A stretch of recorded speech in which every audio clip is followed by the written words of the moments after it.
আমাদের আরেকজন দর্শক প্রশ্ন করেছেন যে কোন ব্যক্তির উপরে হজ করা ফরজ, আসলে হজ ফরজের জন্য কি যোগ্যতা লাগে?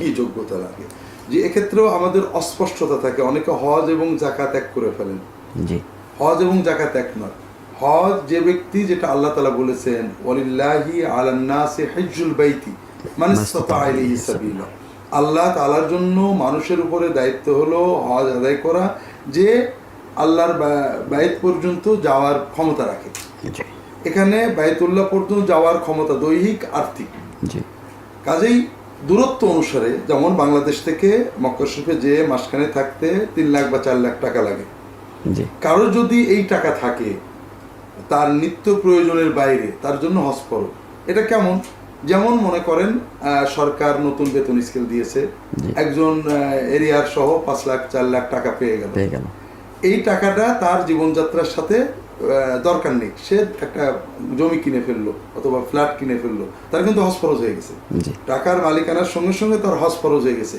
জমি কেনার কারণে হজের ফরজিয়াত কেটে যায়নি, হজ ফরজই রয়ে গেছে, কারণ সে মক্কা শরীফে যাওয়ার ক্ষমতা তার এসে গেছে। আসার পরে সে সেটা নষ্ট করে ফেলেছে, এজন্য ফরজ চলে যায়নি না। এরকম আমরা হঠাৎ করে ব্যবসায় লাভ করেছি, অথবা আমার ব্যাংকে 3 লাখ 5 লাখ টাকা আছে, যেটা আমার জীবনযাত্রায় লাগছে না, আমার উপর হজ ফরজ হয়ে গেছে। অনেকে মোহতারাম ওই দায়ভারটা যেন শরীয়তের দায়িত্বটা যেন আমার উপর না আসে, সেজন্য আবার অনেকে পরিকল্পিতভাবে এটা ওইভাবে ব্যয় করে দেন। না, ব্যয় করলে হজের তো ওই দায়িত্বটা মাফ হবে, কিন্তু হজ মাফ হবে না। মাফ হবে না। এমনকি যদি কারোর কিছু জমি আছে, যে জমির ফসল তার লাগে না, তার জীবনযাত্রার কোনো ক্ষেত্রের প্রয়োজন নেই, অথবা কয়েকটা এক্সট্রা বাড়ি আছে, যে বাড়ির ভাড়া অথবা থাকার জন্য প্রয়োজন নেই, জীবনযাত্রার কোনো জায়গায় তার প্রয়োজন নেই, ওই অতিরিক্ত জমি বা বাড়ি বিক্রয় করেও হজে যাওয়া তার জন্য ফরজ হয়ে যায়। সুবহানাল্লাহ। যে একজন মানুষ 2 লাখ 10 লাখ 20 লাখ টাকা পেয়েছে, সে সেটা এক জায়গায় জমি কিনে ফেললো অথবা বাড়ি করে ফেললো, তার যাকাত থাকে না, কিন্তু তার হজ থাকে। তার এই বাড়ি জমি কেনাটা প্রয়োজন ছিল না, তার বাড়ি বানানোটা প্রয়োজন ছিল না, তার বাড়ি আছে, সে অন্য প্রয়োজনে বাড়িটা বানালো ব্যবসা করার জন্য, বা তার কিন্তু হজ ফরজ আছে, কারণ সে এমন কিছু টাকার মালিক হয়েছে, মক্কা পর্যন্ত যাওয়ার ক্ষমতা তার এসে গেছে। আসার পরে টাকাটা নষ্ট করেছে, এজন্য তার হজ দায়িত্ব চলে যায়নি। এজন্য হজ ফরজ হবে ওই ব্যক্তির উপরে যার মক্কা শরীফ পর্যন্ত যাওয়ার টাকা আছে। এই টাকার মালিকানা হওয়ার পরে যদি খরচ করেও ফেলে, তাহলে হজ ফরজ থেকে যায়। সেটা অতিরিক্ত জমি হোক, অতিরিক্ত টাকা হোক, ব্যবসায় এবার 20 লাখ লাভ হয়েছে, অথবা এমন ফসল হয়েছে সারা বছর চলেও 5 লাখ টাকার ফসল বিক্রি করতে পেরেছি, সেটা দিয়ে আমি একটা জমি কিনে ফেলেছি, কিন্তু হজ ফরজ।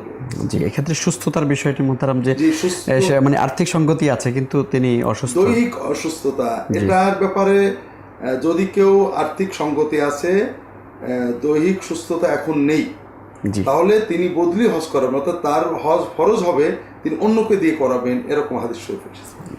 ছোট বাচ্চা যদি নামাজ পড়ার সময় সামনে এসে দাঁড়ায় বা খেলা করে, তাহলে কি তাকে সামনে থেকে সরানোর চেষ্টা করব, নাকি তাকে তার মতো খেলতে দিব? যদি সে আপনার খুব বেশি ডিস্টার্ব করে, তাহলে সেক্ষেত্রে আলতোভাবে সরাতে পারেন, যাতে আমলে কাসির না হয়, অর্থাৎ আপনি সরাতে গিয়ে আবার এত বেশি মুভমেন্ট করলেন যে আমলে কাসির হয়, এরকম যেন না হয়, সেই জিনিসটি খেয়াল করতে হবে। আর যদি সেটা না পারেন, তাহলে বা এত বেশি মুভমেন্ট না হয়, বরং সে যেটা খেলছে সে খুবই হালকা পাতলা খেলছে, এরকম যদি হয়, তাহলে সেক্ষেত্রে তাকে তার মতো খেলতে দিবেন। আপনি অযথাই তাকে ধরতে গিয়ে নিজের নামাজের মনোযোগ নষ্ট করা, কিংবা নামাজের যে কাইফিয়ত, নামাজের যে আপনার নামাজের যে অবস্থার মধ্যে আপনি আছেন সেটির পরিবর্তন করতে যাবেন, সেটার প্রয়োজন নেই। উপজেলা নির্বাচনের কার্যক্রম চলছে, অনেক প্রার্থী মসজিদে এসে নির্বাচনী প্রচারণা চালাচ্ছে, এটা কি করা উচিত? মসজিদে এসে নির্বাচনী কার্যক্রম চালানোর কোনো সুযোগ নেই, কারণ এখন আমাদের গণতান্ত্রিক নির্বাচনে যারা নির্বাচিত হচ্ছেন, এটা তাদের একান্তই পার্থিব একটি বিষয়, এখানে পারলৌকিক কোনো বিষয় খুব একটা নেই বললেই চলে। তো এরকম পরিস্থিতিতে তারা মসজিদে এসে যদি নির্বাচনী প্রচারণা চালান, তাহলে সেক্ষেত্রে সেটি সন্দেহাতীতভাবে দুনিয়াবি কাজ, একান্ত দুনিয়াবি স্বার্থ হাসিলের জন্য মসজিদে আসা এবং মসজিদে ঘোষণা দেওয়া, এই বিষয়টিতে আপনার পড়বে। আর সেটা নিষিদ্ধ। আপনারা জানেন যে মসজিদে হারানো জিনিসের ঘোষণা পর্যন্ত করা পরিষ্কারভাবে হাদিসে নিষিদ্ধ। তো সেখানে আপনি মসজিদে এসে মানুষদের কাছে অন্য জিনিস চাইলেন, এটা জায়েজ হতে পারে না। এই জন্যই তো কোনো ভিক্ষুক মসজিদে দাঁড়িয়ে ভিক্ষা করার পরেও নিষেধাজ্ঞা রয়েছে। তিনি মসজিদের বাইরে দাঁড়াতে পারেন, মানুষের কাছে চাইতে পারেন, কিন্তু মসজিদের ভিতরে নয়, কারণ মসজিদকে এটাকে উপার্জনের জায়গা বানানো উচিত নয়।